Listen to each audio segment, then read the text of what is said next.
Now you can get these cells without the protection circuits, and in fact, to keep this same form factor and include that protection circuit, it costs you a little bit of space. So sometimes you're giving up your capacity by having that protection circuit.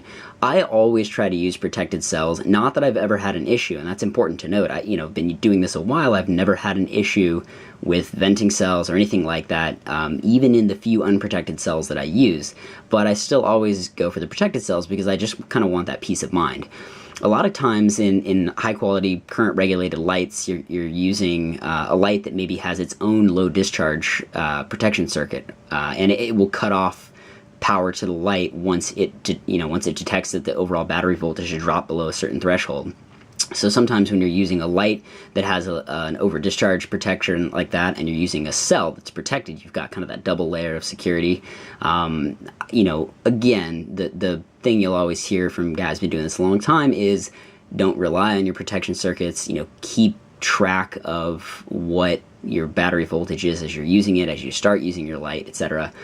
And this is a really good time to introduce the idea of using a multimeter, a voltmeter. So this is just a cheap Radio Shack multimeter.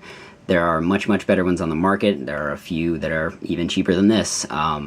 The advantage to a really high-end multimeter is that you can test really high range of voltage and amperage. Also, you can record things. You see a lot of reviews like Self-Built that review flashlights online. They'll actually track the voltage over long periods of time. They can do reporting and stuff. You're not going to do anything like that with a cheap Radio Shack multimeter, but you'll be able to test your cells to see what the voltage is. You'll be able to test the current, which is nice to know how much light how much current your light's pulling off some cells, etc. So highly recommend going and get yourself a multimeter like this.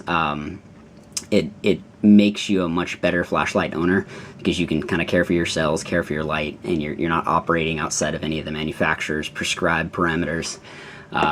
Anyway, sorry, we'll get back to that. You'll see us use that a little bit later here. But back to these lithium-ion cells. This is one of the things that causes a lot of confusion about the lithium ions is the designation, kind of the terminology we use for the sizes.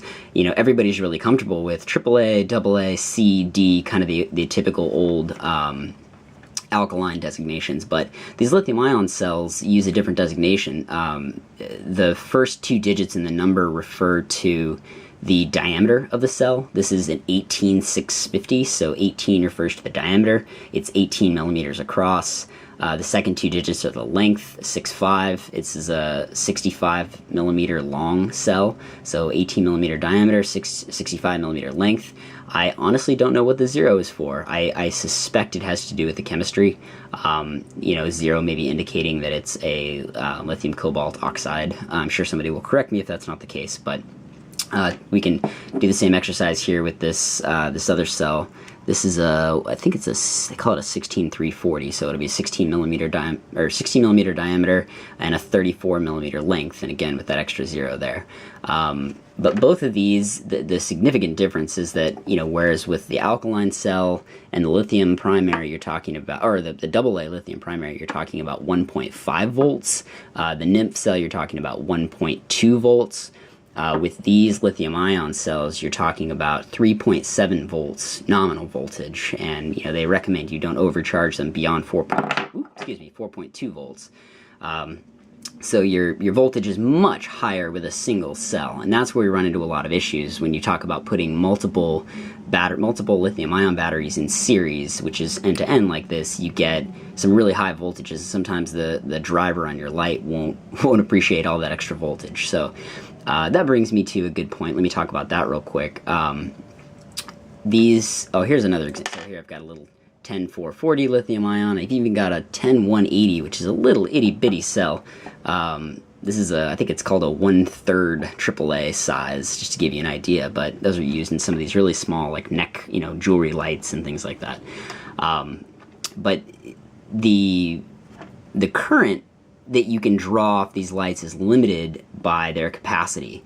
The maximum discharge capacity for, all of these lights have a maximum discharge capacity in the sense that the performance of the light starts to dwindle rapidly when you exceed the amount of current you're trying to pull from them. The one thing to be wary of, though, is that, with these lithium-ion cells, unlike some of the others, you you run the risk of increasing that internal temperature to the point where you get, the venting action. And that is relative in part to the size of the cell. So for example, I could draw a lot more current from an 18650 cell like this than I could from this little 10440. The amount of current can be roughly correlated to the size of the capacity of the battery. So this is a 2600 milliamp hour or 2.6 amp hour cell. The recommended maximum discharge for these cells is 1C. That's 1 times the capacity, or the capacity in amps. So if this is a 2600 milliamp hour cell, or 2.6 amp hour, the maximum prescribed discharge rate is 2.6 amps. Now, you can exceed that relatively safely, I think. Sometimes we push these a little bit harder than that, all the way up to maybe 3 amps, which is near 2C. And what you always hear is that the disadvantage is that it reduces the number of cycles of kind of lifetime you get on your cell. If you're constantly draining the cell at too high a current, you reduce the overall number of recharges that you'll get out of the cell. You're damaging it for the long term, basically. But some people that's worth it, to be able to make 1,000 lumens off a single 18650 and some of these really high-end, high-current P60 lights, with the XMLs and the SST90 LEDs. You're going to need to push the cell pretty hard. Some of these other cells, you're just not going to be able to get that kind of current. It's not that it's not safe to draw the current from these other cells, but you just won't be able to do it. You're not going to be able to take a couple of alkaline AA cells, put them in series, even if you put 3 or 4 of them in series and add up to the voltage of one of these lithium ion cells, you're never going to be able to draw the same amount of current. The chemistry just won't allow it. For really high drain applications, there are another lithium ion cell that is a different chemistry. It's lithium manganese. Typically those cells are called IMR cells. Couldn't tell you why that is. I'm sure Battery University could tell you. But these IMR cells come in some of the same sizes as the lithium cobalt oxide batteries do, but they have a discharge rate much closer to 10C, 10 times the capacity. So if you have a 2.6 amp hour like this, then you're looking at 26 amps you can draw off the light. Now, there are disadvantages. The disadvantage to that particular chemistry is that because of the safety factor, they've had to change the chemistry up a little bit, and you don't get the same specific energy. In other words, you can't hold as much capacity in the same size cell, so you lose some capacity. There are IMR 18650s, there are IMR 16340s. The other version, the AA version of this cell, I don't have any with me, I apologize, but the AA version of the lithium cobalt oxide cell is a 14500, 14500. That's the numeric designation for a AA replacement sized cell, and those do come protected as well. But anyway, yeah, IMR cells, if you want to run something like a better example here. If you want to run a P60 light like this Malkov or this Solar Force, and you want to put an over-ready triple in there that is drawing 5 or 6 amps or something like that, you don't want to try to do that off a single lithium cobalt oxide cell. You want to get an IMR cell. The capacity will be much reduced. Your runtime goes way down when you do that, but it's really the only safe way to do that. You won't see protection circuits built into the IMR cells, mainly because they don't need them, mainly because they don't expect you to exceed their capacity.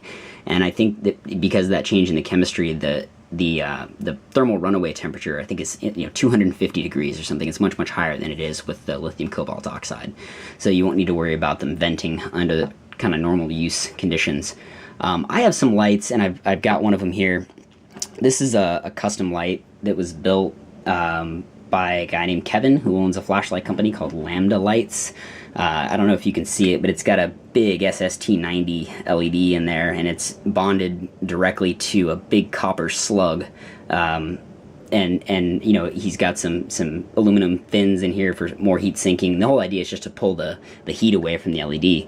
The reason is he's got this thing driven really hard. I think, I don't remember off the top of my head. I think it's something where 12, 13, or 14 amps that thing is pulling. Now, that exceeds the ability of any of my lithium ion cells to handle that amount of current.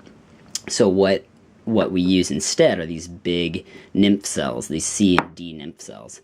Now, again, you can really get a lot of current out of these NIMFs. They will allow you to draw about as much current as you can. Now, there are some cheaper cells, there's some more expensive cells. Some people that have done tests on these suggest that, these Tenergy premiums and some other high-end cells, the Centuras and some other brands that I'm not familiar with, you can get a higher current draw just by switching out your batteries, which translates to a higher brightness, higher overall output in your light. So, I purchased these batteries, although they're very expensive relative to a much cheaper NIMF D or C cell. Purchased these so that I could kind of squeeze the maximum amount of performance out of that light. But that light's making around 2,000 lumens, and it's really a thrower. I mean, it throws, I think it's 150,000 lux. And some of the guys that ordered I actually have a neutral LED in that one. Some of the guys that have a whiter LED will throw even further. So big time high power light requires you to get big time high power cells. So that's why I have these out here. The other mag I have over here is it actually just has a Malkov drop-in in it. I've modified that from the stock XPG LED to the new XPG 2 LED. So a little bit different LED, but the driver circuit that's in there is the same stock circuit. It's probably drawing 1.2 amps. Now I run these D NIMFs in there just because I can recharge them, but I don't need to. I could easily run that light on just a regular D alkaline cell, and it's not going to draw too much current for these. They might sag a little bit under load, but not so much that I couldn't use them. I keep using that term sag, and what I mean is the voltage sag, and I wanted to try to demonstrate that a little bit. I've got just a Malkov XPG drop-in inside of this MD2 here. I want to take, I'm going to show you, I've got this Delrin insert, which is actually not made for this light, but it'll work for our purposes. So I'm going to drop it in there, and I'm going to take 2 of my alkaline cells, and I'm going to put them in the sleeve first, measure the voltage so you can see what the voltage is. Put my voltmeter on, and you're not going to be able to see the readout on the voltmeter, you're just going to have to trust me here. But I'm reading about 3.23 volts for these 2 AA's in series. So I'm going to stick them then in the light, and this light is set to the high mode. When it comes on, it'll be, I think it's usually drawing about 1.2 amps. So we'll measure the voltage under load and see what that change was. So now I'm reading 2.88 volts. So you'll see that just by turning the light on, oh sorry, you probably couldn't see what I was doing there, but I'm actually, the light is actually running. It's just it's just hard to see on the camera here. But when the cells are powering the light, the current that the LED and the driver are pulling out of the cells, it causes the voltage to sag. So from 3.23 volts down to about 2.8 volts. So when I talk about voltage sag for various cells, now you kind of know what I mean. If I were to put the lithium cells in there, you'd notice that they wouldn't sag quite as much. If I were to put the NIMF cells in there, they wouldn't sag quite as much. They just perform a little bit better under load. So sorry, I wanted to do that little demo so you could see what I mean. Anyway, I think the next kind of thing to talk about are the various configurations that you can run these cells in. Now you know a little bit about the voltage that each of them has, you know a little bit about what kind of current we can draw from these various cells. I want to talk about how that comes into play practically for using in flashlights. So we'll do that in the next part here.